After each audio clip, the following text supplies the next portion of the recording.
If I had to summarize the biggest theme, one, women are collaborative wherever you go.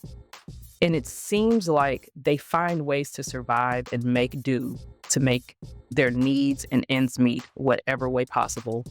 And usually it's for the benefit of future generations. So I saw a lot of multi generational people in factories. It would be grandmothers who recommended nieces, who recommended aunts, who recommended little cousins, all so that they could build up a path so that the next person who was coming in would only have to work part time in the day and then maybe go to school at night. It was a very family oriented mindset.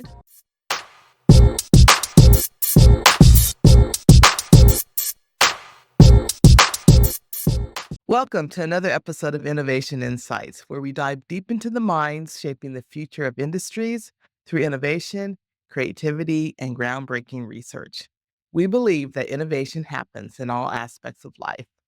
I'm your host, Dr. Eulanda Sanders. Today, I'm thrilled to introduce to you a scholar, storyteller, and global thinker whose work explores the intersections of gender, policy, culture, and the global apparel supply chain. Joining us today is Dr. Cydni M. Robertson. Dr. Cydni M. Robertson is an assistant professor of fashion merchandising at the Eskenazi School of Art, Architecture, and Design at Indiana University. With a PhD in textile and apparel management from the University of Missouri and a master's in public leadership from the University of North Texas at Dallas, Dr. Robertson's work sits at the intersection of trade policy, women's empowerment, and the global apparel industry. In 2021, she was awarded a Fulbright Research Scholarship and conducted mixed method research in El Salvador, examining how globalization and free trade policies intersect with gender inequality in apparel manufacturing. Her research draws from both economic development and cultural analysis to elevate women's voices and lived experiences. Dr. Robertson has taught courses in international supply chain, fashion entrepreneurship, social psychology of dress, and the history of fashion, often weaving in themes of identity, creativity, and global citizenship. In today's conversation, we will talk about her doctoral journey, her time abroad as a Fulbright scholar, how bilingualism and cultural immersion have shaped her scholarship, and how she is using academia as a space for innovation, expression, and empowerment. We will also touch on her unexpected rise on social media, her reflections as a 30-something navigating academia, and what it means to be a hip, cool fashion professor, making a global impact, often on purpose. So settle in, innovators. This is a conversation about finding your place, owning your voice, and redefining the global fashion narrative, one story at a time. Cydni, welcome to the Innovation Insights podcast. I'm so happy to have you here. Hi, Eulanda. I'm so excited to be here. I'm so excited to get to know your audience and talk all about fashion, business, and everything else in between. Oh, thank you. We've known each other for a while professionally through an organization that we both belong to, the International Textile and Apparel Association. And I've been fortunate to watch you from your doctoral program to now a faculty member and follow you on social media, which we'll talk about your following there, but also your travels. And so excited to talk to you about your Fulbright experiences and your travel and things. But to get started, yes, let's walk us through, how did you get interested in fashion in the first place?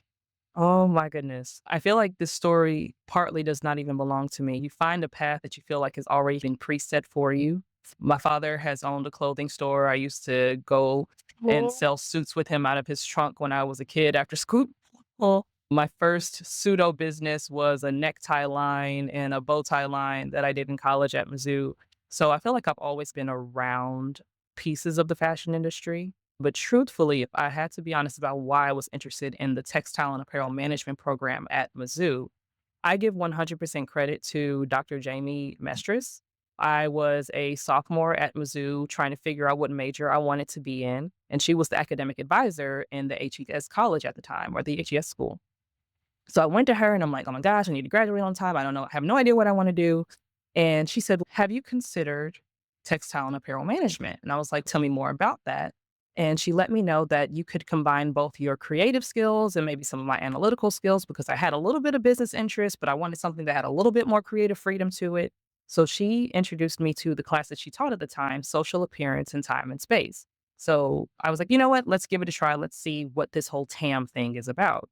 I fell in love with that class and immediately switched my major and enrolled, and the rest has been history. When I had the chance to go back to get the doctorate degree, which was another serendipitous experience, but that was the first class that I was able to teach as a TA during my doctoral program, so it just really felt like a full circle moment. Absolutely. Oh, that's very cool. What a wonderful story. And I love the full circle moment that you ended up teaching the class that made you fall in love with the major and the discipline. Oh my goodness. Absolutely. I can't wait to take more classes like that. It's still my favorite class to date. Oh my goodness. You touched upon your doctoral journey. Talk to us a little bit about that and how it shaped you and your dissertation topic too. Yes. So, one, best experience of my life, 10 out of 10 recommend. If you ever have the opportunity to get higher education, whether that be master's, doctoral degree, law school, if the opportunity is presented before you and you can say yes to it every time. I felt like I grew so much, not just as a professional, but as a person during that season of life. And I can't be more grateful for how my mindset has shifted about life because of the doctoral journey. So I'm just a lot more inquisitive. I have a lot more tools for appropriate and proper exploration of concepts. Like I just see the world in a whole different light that I would never have been able to if I hadn't had the doctoral training. So the way that all came about, I was actually working in digital analytics at the time. I had just wrapped up my master's degree and 26, 27-year old trying to figure out, like, I don't know what's next. We'll see what happens. And I was fortunate enough to be invited to speak at a speaker series for a group of students at Mizzou. And they were inviting the young professionals to come back to talk about their journey, very similarly to the conversation we're having now. But at that time, I had only had, 6 years of experience outside of graduation. So I told them everything that I knew about what it felt like to be a young adult and graduating from college and just building your career step by step. And from that presentation, Dr. John Brookshire and Dr. Pam Norum, they invited me to dinner and asked me, had I ever considered becoming a professor? And truthfully, at that time, no, because when you're in college, you don't always resonate your professors as having a career. Like you just see them as your teacher. And I can't explain that disconnect until you're on the other side of it. Like you're just like, oh, that's just my teacher. Like, I don't know what she does after this, but she's my teacher. But I later learned, oh no, these are not just professors. They are researchers. Like they have whole agendas and interest in things that they are passionate about. And I did not know that was a possibility available to me until it became available in front of my doorstep. So I was really nervous about leaving my full-time job at the time because that's the only stability you really know. And truthfully, it took about a month for me to really say, I think this is going to be a really good choice. And I knew that I didn't always want to stay in the corporate America position that I was in at the time. I didn't know what was on the other side of the PhD, but I was willing to take the risk. And I'm like, you know what? I'm in my mid-20s. I have no kids. I'm not locked down. If I'm ever going to do something, this is probably the optimal time to make this choice and just see what happens. Literally best choice I've ever been able to make. And I'm really grateful for all the people who were involved in helping me make that decision. I told like half of the story. So I know that you had another question, but I might need to be asked it again. Yeah, no, yeah, no, that's great. That is great. And it really truly are those sponsors and advocates for you that kind of say, "Hey, think about a doctoral program." Yeah, I'm so glad that I know both of them, and I'm so glad that they did that. They took you to dinner. Oh, wonderful, and I'm telling you, those 4 years, one, they flew by, but I'll tell you something very silly, and it sounds silly now that I'm on the other side of it, but at that time, I was like, "I'm gonna be in school till I'm 30," and they're like, "Girl, shut up." Do no. At that time, that was, like, the worst thing that could possibly happen to me, but now I'm like, "That was a really silly thought." You only know so much what you know, and now that I'm on the back end of that, I'm like, "Okay, I have a lot more sensitivity for the younger generations because I can understand how you probably feel, like, you don't feel like you wanna be in school that long, but truthfully, it was the best Yeah. time. Oh, yeah. Oh, yeah.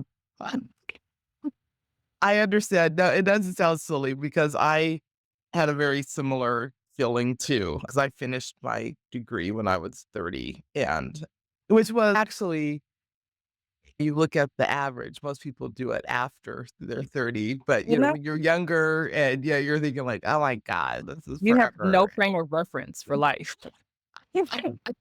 They Oh, well, they were patient with me as I actually grew up. Like, I genuinely grew up during that season of life. So, yeah, it yeah. was Talk to us about your dissertation topic. Yes. So, my dissertation topic is a combination of understanding how gender inequality and political change is impacting the textile and apparel industry in El Salvador. So, this topic began probably 10 years before I knew I was going to make it my dissertation topic. With Dr. Junko Brookshire in my junior year as a TAM major at Mizzou, we had an experiential learning tour to El Salvador for the first time. And I was a Spanish minor. I had always had a love for Spanish language. And I'm like, oh, this will be a great opportunity for me to practice and also just get some really good summer credits and just continue to build upon my academic journey. So we went to El Salvador and we visited multiple factories, but one in particular, there was a t shirt printing factory. And I'm not sure what you could possibly imagine a factory that prints t-shirts looks like, but this was a very dark, very hot, very enclosed space with not a lot of freedom for movement or truthfully air conditioning. Yeah. And there was a peer of mine, a student who was also on the tour, and she was standing next to me and I started to notice her kind of wobble a little bit. And I'm like, "Oh, what's happening? What's happening here?" And within moments, she passed out and fell and bumped her head on one of the machines. So imagine I'm, what, 19, maybe 20 at this time. This is my second time out of the country, other than a mission trip that I did in high school. And I am witnessing my peers my age, but also young women who are in that factory all day long experience the same level of heat. At that moment, at that very moment, something in me shifted because I'm like, "Oh my goodness, there's not much separating me, my peer, and this young woman who is in here all day printing these t-shirts in this hot environment other than an opportunity, country, and just privilege." From that point on, I've always been a people and first, product second person anyway, but from that moment, something in me was like, "Whatever I do, it has to somehow I have to be involved with helping people because this is ridiculous. I can't even fathom what's happening here." So, let's fast forward to 2018, and I'm in the office with Dr. John Brookshire, and she's asking me, "What do you want to talk about?" And I brought up that experience. She's, "Oh my god, I remember that. I remember you being there. I remember that moment happening." And I said, "Whatever I do with my dissertation, I do not want to study how we can make companies richer. I don't want to study how we can make products more fashionable," which I do love clothes. Clothes are great. I love a fun, fancy outfit. But if I'm going to be on any side of this industry and commit time to writing about it, I want to write about how we can make it better for the women in El Salvador. So that's what my dissertation research was about. Fabulous, fabulous.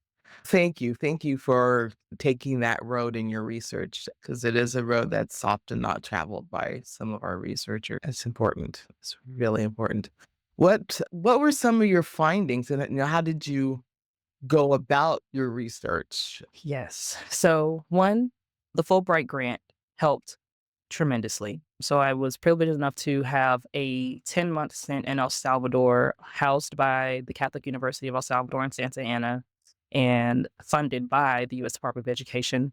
RIP, God bless. But I was able to visit factories during that 10-month time and interview the women actually working there about their experiences.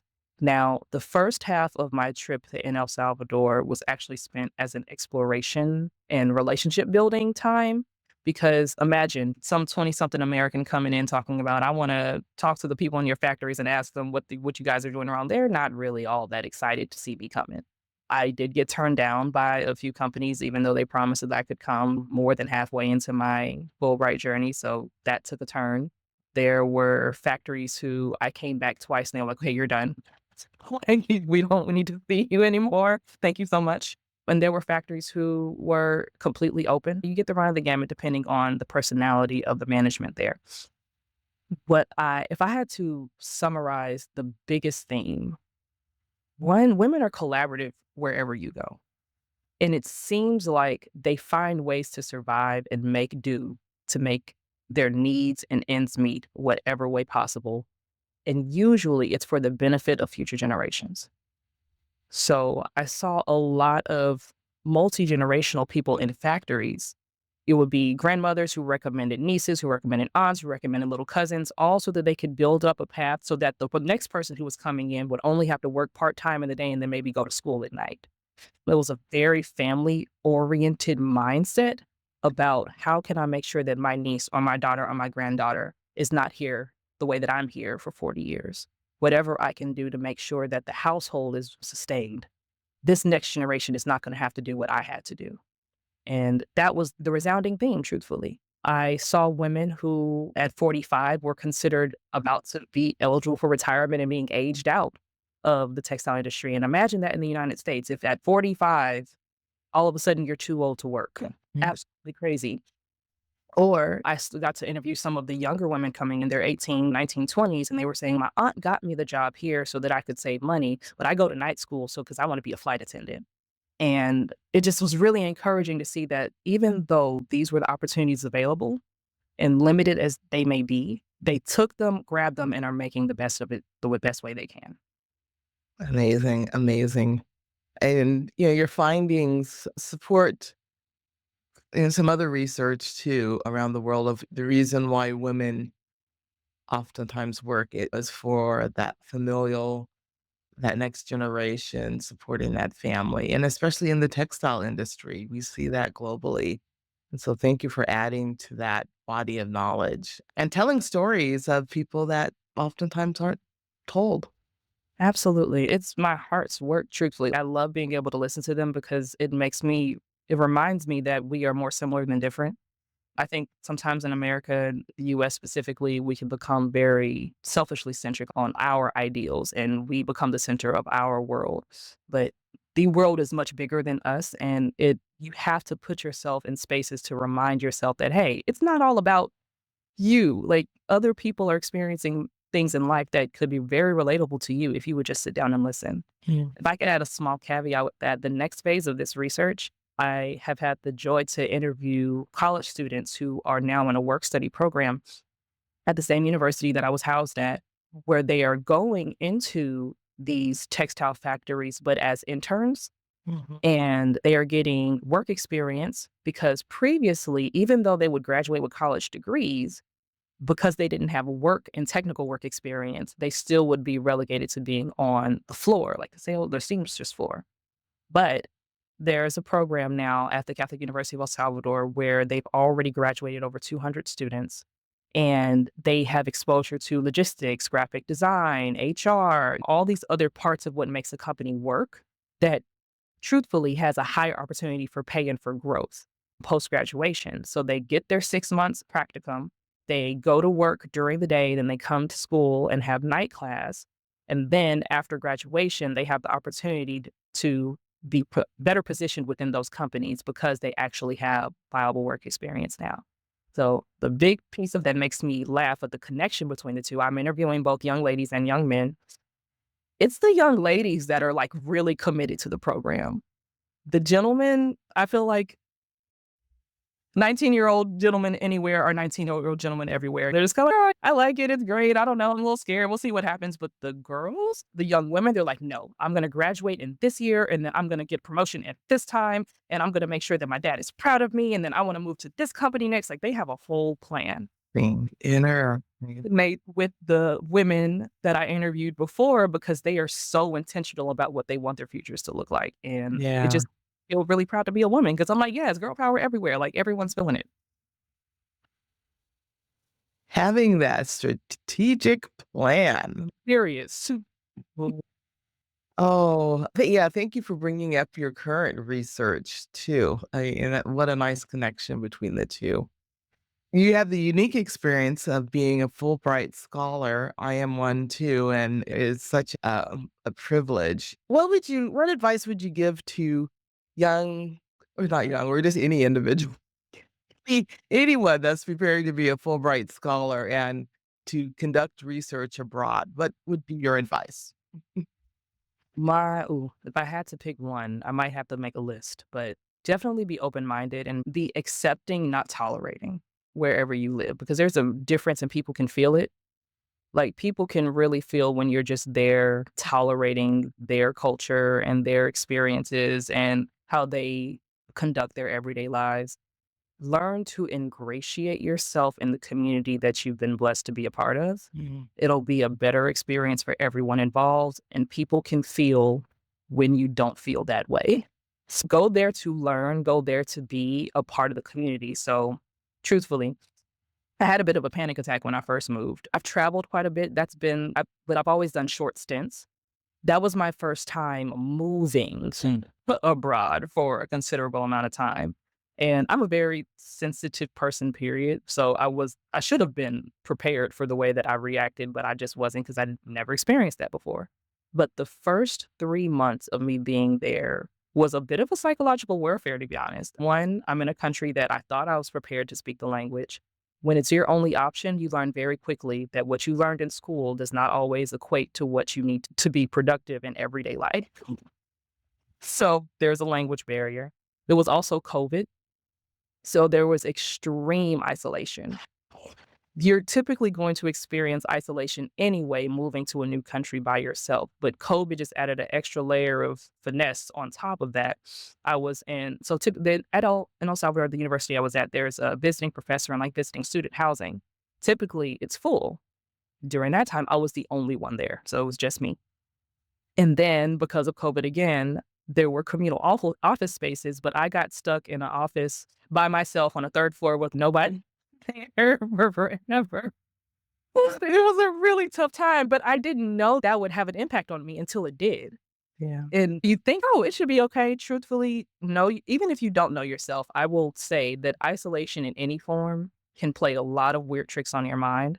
So the fastest thing that you could do to probably get out of that is find community. That was also the year that I was turning 30, of course, 30 life crisis. Like, I just wanted to know what was happening. But by March, I got there the last day of January. By March 28th, which was my birthday, I decided, it's like, you know what? I'm gonna be here for another 8 months.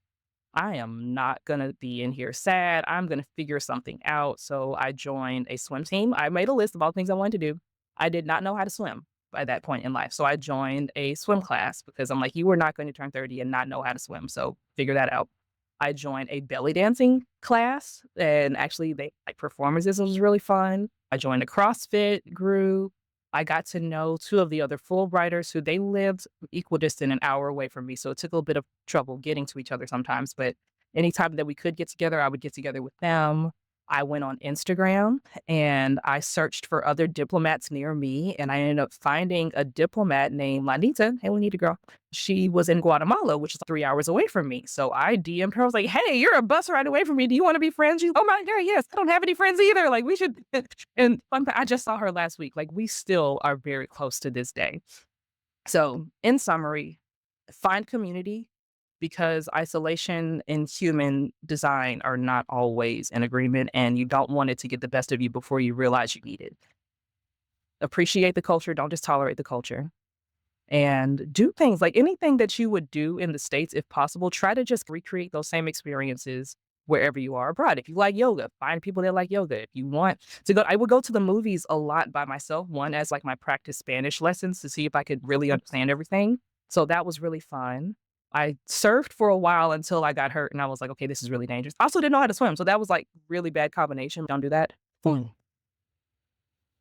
I took up surfing lessons for a while. What else did I do? Oh, my house mom, Yesenia. So there was a house mom, and I basically made her be my best friend, and we're still really close. But like,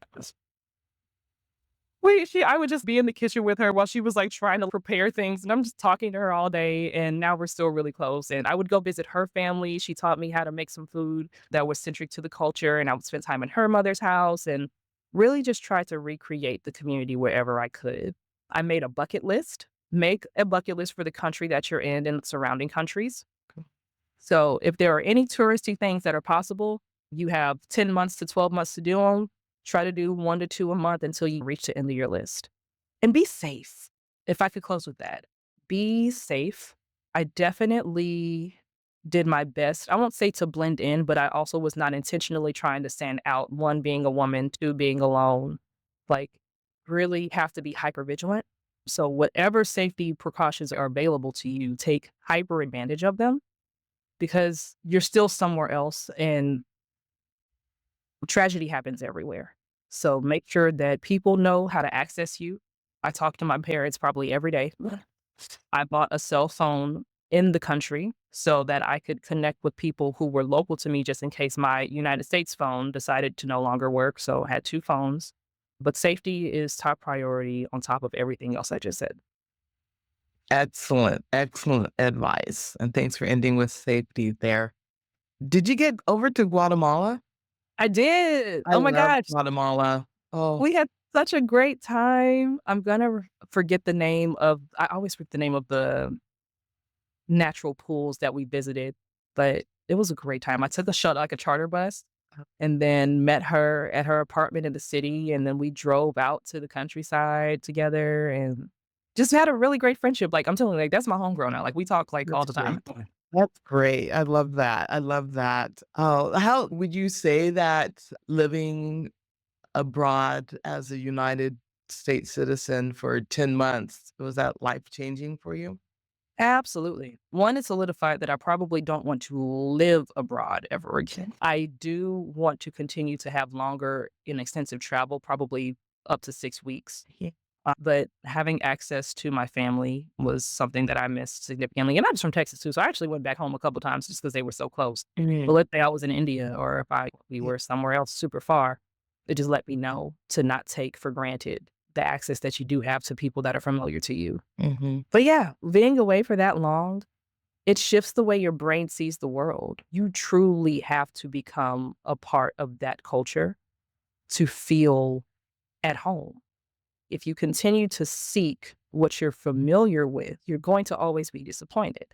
You have to learn to adapt to what is in front of you and be at peace, not just be at peace, be happy and content and joyful about what is available to you rather than constantly comparing what you don't know, have any longer. Learned so what's something that was different? Now this is gonna sound very stereotypical, but I was like, "Oh my gosh, there is no fried chicken anywhere." And you're like, "Where's the what?" I ended up finding a spot, and I was like, "Okay, I need something." Like, "Where are the collard greens?" "There's no black eyed peas, they don't exist." No. Ames, Iowa, there's no fried chicken really either. I no, listen, Pollo Campero was like my go-to. But also the Netflix is different. Things you learn on while you're Oh, there, like, yeah. the offerings that are available to you for entertainment are different. But I'm telling you, the moment you say and accept and really just commit to your heart that, "Okay, I am here. They have a whole way of life that I wanna be a part of, get to know." I started going to theater. I just did everything that I would normally do, I just did it in Spanish. Try new foods. I love cuisine, so I got to know a chef, and I would visit her restaurant a couple times, so it just was really fun to be there. Get to know the people the same way you would get to know the people in the United States. If you are naturally introverted, finding set communities that do what you like to do will be your best bet, but if you're an extrovert, just be an extrovert as safely as possible in that other country. Uh, and I've always found that a smile wherever I am in the world just does a lot. Just looking people in the eye and smiling at them communicates so much and breaks down so many language barriers. And so I'm so glad that you had that experience. That's right. That was wonderful. Do you still go back? That's good. That's great. That's good. How has it impacted your teaching? So my students think it's super cool, and I can see in their eyes what it must look like when I tell my stories, and I'm like, "Oh my gosh," like, I've gotten to the point where I've told this story a few times, and especially with research presentations, you were presented like 85 times, and you're like, "Okay, this is just what happened, this is what I learned." But when you tell it to students, the wonder is still there, and it makes you re-excited about the work all over again because you realize they're listening to it with fresh ears and fresh perspective, and it's not just a research presentation to them. They're like, "Oh my god, could this be something that I'm interested in?" Everything is exposure to a new possibility for life, Yeah. which is why I love academia, and I know we're supposed to say, "I love my research," but when I tell you I love teaching, it's because of that connection that you get with the students when you feel what they feel when you tell your stories. Oh, It just is something you can't beat. It's not the same as presenting your method and the findings in a very strategic and specific way. When you're just able to tell the story the way the story happened, it connects to people on a heart level, which is the whole point of why I think we do what we do. Right. Oh, that's great. Your students are so lucky to have you. I They love will. them. Yeah, they're lucky to have you. And I hear what you say about teaching. Yesterday, I did a workshop on using ChatGPT to create textile designs, and Mm, I had a lot of faculty and former students, a lot of former students that were faculty because I've been around for a long time in it. But it was just so much fun to teach that to them, and then it'll be fun to see how they implement it within their classes. So it's fun to share. we And what's your favorite class to teach? I girl, so I just taught one this summer that I created that I feel is going to rise to the top. So my class that was my favorite as a assistant professor was fashion in Latin America. You know what? This is a really hard question because I love them all. Everything that I've taught so far, I'm like, yeah, that was great. But I can tell you why I loved each part of it. Of course, social appearance and time and space at Mizzou, that was the root of me even being here. Understanding how sociology and dress and anthropology and history and personal perception and cultural memory and bias all tell story through clothing.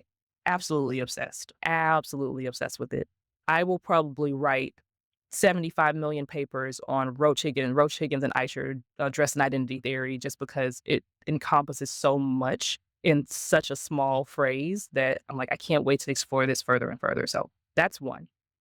This summer, I taught a class called Social Sustainability in Fashion, and the students were obsessed, I was obsessed. I'm like, "This is the best thing ever," but I feel that way about a lot of stuff, like, I'm easily excitable. But the project was basically I exposed them to my El Salvador experience, but I also took different case studies globally of how sustainability can be more than just, like, recycled clothing. There's environmental factors, there's social factors, there's political factors, economic factors. Let's look at the whole scope of sustainability and let's look at it through the lens of fashion and clothing, and let's find out what you're most passionate about and build a strategic plan for a company to help attack this specific goal. So by the end of the summer, they all had a portfolio of a case study report that basically said, "Hey, this is a company that they are not doing the best in this specific area. Here's a quantifiable strategic plan of what they can do between this year, and here are the measurement SMART goals of how they should be able to achieve them. Here are comparable businesses who are doing something similar that they could adopt this with. Here's 2 products from this specific line in their company that they could use this goal and this goal to change this fabric to make it 10% better." Like, they had a whole situation. And when I saw their final products, I was like, "Oh, yeah, this is good. Like, I gotta redo this." At a bigger scale. So I was really excited about that. Fashion in Latin America, I basically took everything that I love about culture and threw it into this class, and the end of it is a magazine project where students have, like, handheld copies of actual magazines that are representative of the region in Latin America that they were intentional about studying. So it's a fashion and cultural studies type of course. And lastly, the International Textile and Apparel Trade class, which is like my business analytical side, my policy side. I love that class too. And I'll say it's super fun now because everything is relevant, especially with all the changes in tariffs and policies and laws and things. So all I got to do is pull up a news article every day for class. And I'm like, guess what we're studying today, guys? It actually happened in real life. But with this course, they are challenged to find alternative countries to source from if we no longer have appropriate and healthy relationships with certain countries that are our major sourcing locations for clothing. And they have to put together like a 25-page document explaining why this country will be a safe country to go into, what barriers to access will we experience, what textiles do they specialize in, or if it's not textiles, is it technology? Like, what do they do well, and how can we have you as a plan B in case our plan A fails? And that is a real live So, experience for every yeah, that is the reality. That's a great course. That's a great project. Really I great. love them all. Like, it's been great, and I taught fashion history for years at Ohio State, at the Ohio State University, living that the Ohio State University, which that's exciting too because you get to look at fashion and how it's changed over time, but also through historic and cultural and economic and political lenses because it's all tied in together. Yeah. Yeah. Oh, what a great range of courses that you've taught and that you have background in. And then yeah, thanks for educating our next generation of fashion scholars, but then also people that are going to be in industry making differences. Please be informed. Knowledge. You cannot take knowledge away from people. I Absolutely. want to talk a little bit about branding because that is something that we talk a lot about at Innovation Insights, and that's part of our consulting business is helping individuals understand, define, build their personal brand. And you have quite the brand on social media, especially on TikTok. And so tell us a little bit about how you went from 300 followers to over 30,000 overnight on TikTok. Oh my goodness. So, one, there was a season of life where I was really in love with social media. I was just really into the concept of branding and putting yourself out there. And then somewhere between 30 and I'll even say 33, 34, I just lost my judge for it. However, that January, and I'm going to bring my family into this. So if they see this, just know that we talked about this. I kept saying, it's like, I really want to find a way to reposition myself and come back into social media in a meaningful way, but it has to be tied into my professional life because I do not want to create two separate identities.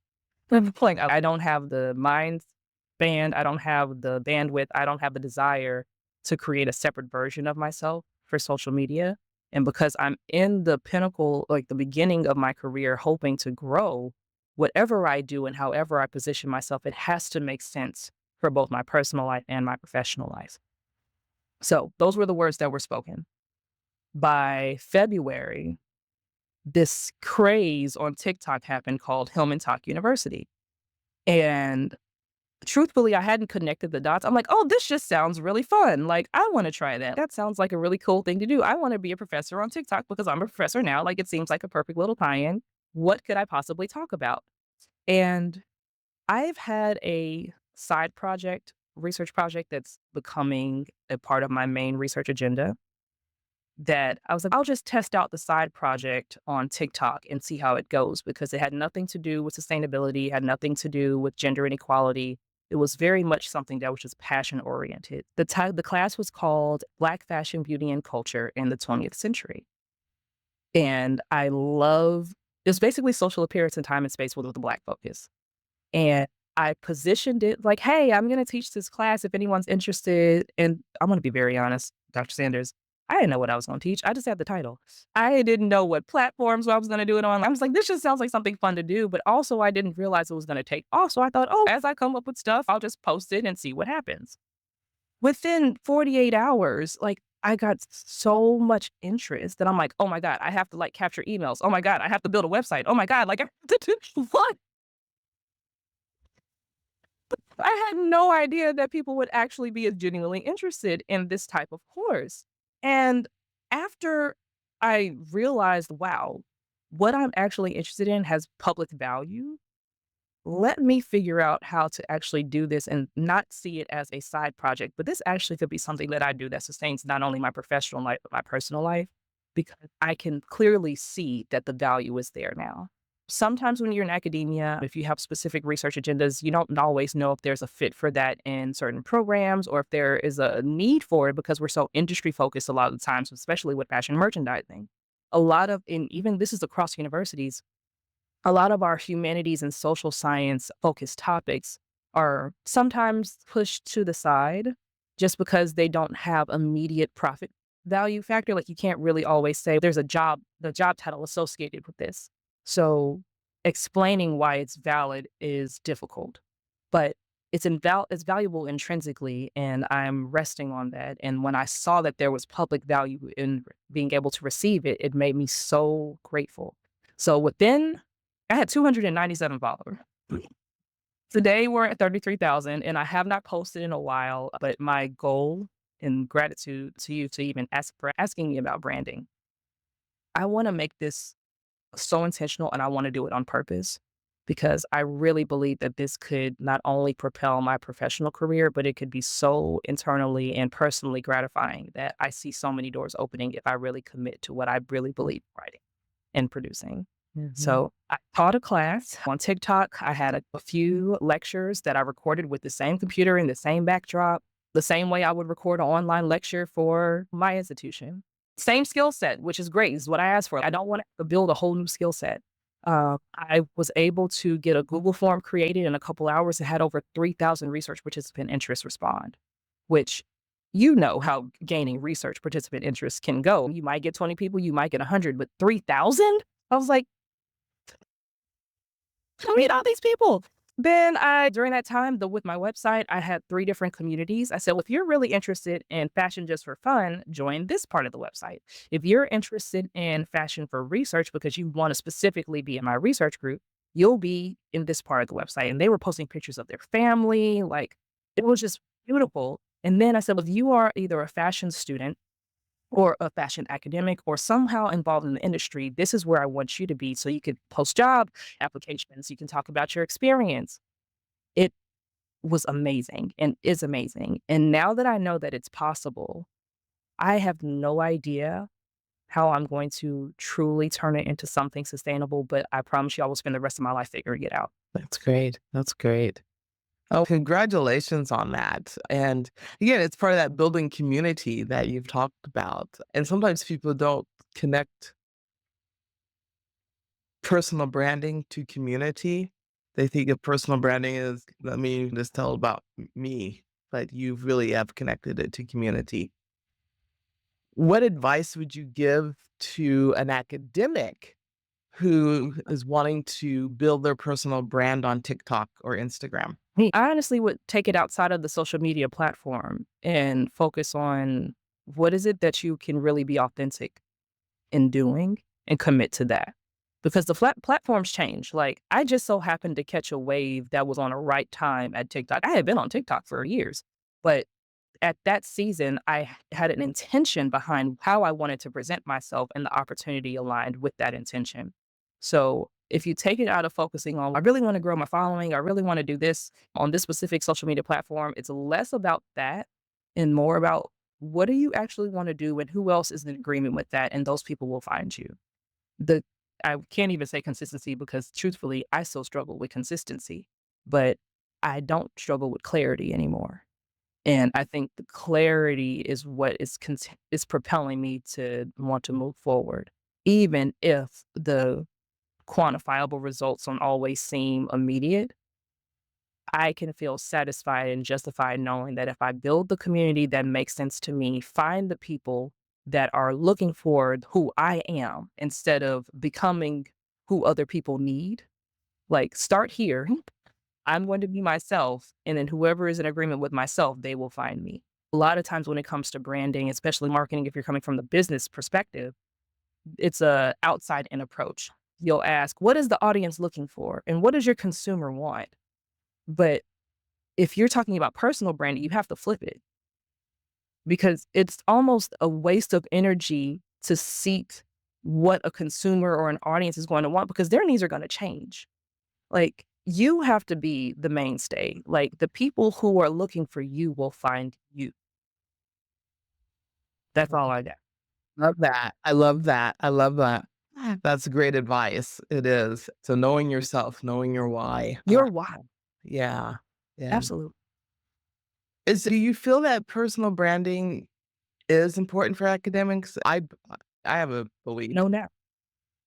I do now. I absolutely agree. There was a season where I think I tricked myself into believing that it wasn't important. But now that I know that the world is the world and it works the way it works, absolutely. So, one of my favorite scholars, and I'm surprised I didn't talk about this, my favorite scholar is Dr. Henry Louis Gates Jr., Yeah. one of my favorite scholars.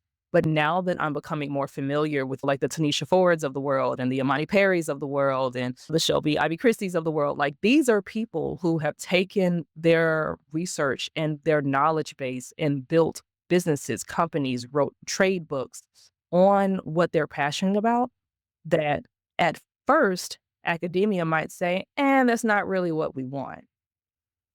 But if you commit to it and you make it big and it really has public value, they say, "Oh, wow, awesome. We want more of that." Okay, tell me what you really need. And I'm grateful that I'm figuring that out only a year into my tenure track experience. but it's freed me in my mindset in a lot of ways because and I know this now. In academia, there is a sense of these are the rigorous scholars, and this is what counts as what's valuable in this square. But now that I have been able to just be in the world, I'm like, there's value everywhere. There's a lot of ways to create value. And if I can just prove to you that this value that I've created in this space actually is valid for this space too, then maybe we can come to an agreement. But my choice is, do I stick within this square and follow these specific rules and possibly get the value, what do you call it, the added at the end of this journey? Or do I take a risk that I really think could be good that could bring value to both? This is not career advice because I need you to follow what you and your God told you. However, I'm seeing how you can do both and it is important to do both. And it might be more gratifying on a personal level more than you think. That is excellent insight. And I hope our academics really listen to that because I feel that academics do not brand themselves, share what they're doing well with the rest of the world. And I think academia as a whole has a branding problem. And we're seeing backlash from it now. If I have to be honest, I can understand why. Now that I am on tenure track, I see the rules Yeah, and the rules aren't always very fun. And I'm not saying that you shouldn't follow these standards because the standards are excellent, but it's absolutely. not the sum total of what makes a valuable scholar. Now that one thing that I did this summer was go to the International African American Museum in South Carolina in Charleston because they had a 100 years of celebrating Black fashion and beauty event. And I had a peer who was also there, and she was like, "Are you gonna come?" I was like, "I don't know, because the tickets are, like, really expensive." But I was like, "You know what? This is an exploration tour. This is my experiential learning journey in academia. I wanna see what does it look like when you take what you know from a research perspective and turn it into something bigger than outside of these walls of academia." Left feeling completely inspired, not only for future research projects, but also potential business ventures, different communities that I was able to network with that had access to different types of people that were interested in similar topic that just so happened not to be within a collegiate environment. And it reminded me that, wow, there are people doing what I want to do, and there are people who are doing what I'm currently doing. They just don't have the academic name attached to it, but it's the same type of work and it has the same type of value, and I wanna know how to be on both sides of those fences. That's great. And it's so important. And also, as you've talked about your love of teaching, and I've had a lot of faculty on here too that love teaching, but we're preparing people to the majority of our students are not going to be academics unless you're only working with graduate students. And you have to know what's happening out in the rest of the world if you're an academic, preparing people to go into the rest of the world Yes, absolutely, and having absolutely, those connections, having those connections. I mean, it, yeah. Love it. 100%. Oh, let's see. So, what was the most exciting part that you're looking for the next phase of your career? You've mentioned you're on tenure track now, and what do you see that's just lighting you up and making you excited for the next phase? I'm so excited. So, I've been working on a project, and I talked to Dr. HB a lot just because she was basically the woman who raised me through academia. But I've always said that my favorite form of research dissemination is documentary, and I am obsessed with video storytelling. And I have recently committed myself to making and finalizing a documentary project that's a stem from my TikTok class. Oh, And it's all about matrilineal inheritance in communities of color, looking at how dress, identity, beauty, esteem, style practices, heirloom practices, recycling have all been transformed and translated from grandmother to daughter to mother in all the matrilineal line. And the stories that I've already received have gotten me so excited that I'm like, oh my God, I really got to commit to just like capturing this in a way that is not only seen as credible research to academia, But I'm like, this could be so much bigger than just what is within here. So I love documentary research. I love coffee table books. Like, I'm just really obsessed with it. So I'm excited to study fashion, dress, culture from a global perspective in a way that honors women's stories. But this is exactly what I was already doing in El Salvador. I'm basically taking what I was doing in El Salvador with going into factories, but now we're going into homes. Now we're talking to people at work. Like, I still have always loved hearing about what women have gone through and how it's shaped who they've become. And learning about that from a generational perspective just seems, oh my God, I have to do this. It just sounds so exciting. I was going to say it was a pivot from my dissertation research, but truthfully, there's still a thread of connection. Oh, yeah. I went from learning about women in the factories and how their lives have been shaped professionally and personally through the hardship. But now, what if we just took that same concept and did it all over the world, but not only focusing on this one specific area from this one specific profession? So women's stories. I love women's stories. I love children too, which is why I'm including the generational aspect because you learn and develop and grow over time. And I want to hear how those stories have been shaped from different ages. Of course, starting with Black women, but it's not limited to Black women. I just love women, period. So I want to commit to myself over the next 5 years to developing and becoming a true storyteller in a professionally commended way. Oh, love it. Love it.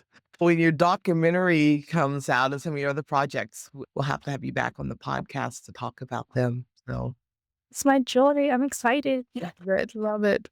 Or as we wrap up, our last question that we asked every guest is, how do you define innovation? Ooh. I define innovation as using what you have when you have it to create what you. Love it. Nice. That Nice. was off the dome. But yeah, you have to work with what you got. Usually when it comes to innovation, there's sometimes a gap or a lack, or there's a space where something is not connecting. So you might have to use a abstract tool to make what you want to work. For example, I have a camera that's probably 85 years old. That's an exaggeration. But if you want to do something, oh, no, I can go back to the TikTok class. The day that I saw that, I had not posted a professional formal video on TikToks like ever. Most of my videos were just like silly stuff. The day that I decided I wanted to do it, I didn't think, oh, I don't have a ring light, which I didn't. It's like, oh, I don't have a microphone. All I had was my janky microphone that was attached to a cord that be your headphone type thing. So, oh, I don't really have a backdrop. I was like, I got my books. We'll figure it out. You use what you have in the moment that you have it to get what you want. And I feel like that is what creates both opportunity and innovation to the space for innovation to thrive. You just work with what you have. And eventually I got a ring light, but eventually I got a better microphone. But until then, you use what you have and the innovation will arise. Great examples. Great examples. Oh, thank you for being here today. I so appreciate having you on the podcast and sharing your background, your stories, your expertise, your enthusiasm for academia. So thank you for being here. Thank you for having me. Truly, I love it. It's the best career ever. I wouldn't trade it for the world. And I can't wait to meet more of your audience members. And if anybody has questions about why they should love academia, I would be happy to talk more about it because it's my favorite thing ever. Oh, well, thank you. And to our audience, thank you for watching this episode. And please make sure that you follow Dr. Robertson on social media. We'll make sure that all of her contact information is in the show notes. And if you enjoyed this episode, please subscribe and comment on the podcast. It helps us continue to bring impactful conversations like this to you. Stay connected with us on all our social media platforms and visit us on our website for more resources, upcoming episodes, projects, workshops, and ways to engage with the Innovation Insights community. So thank you for tuning in and keep innovating, keep dreaming, and keep making a difference.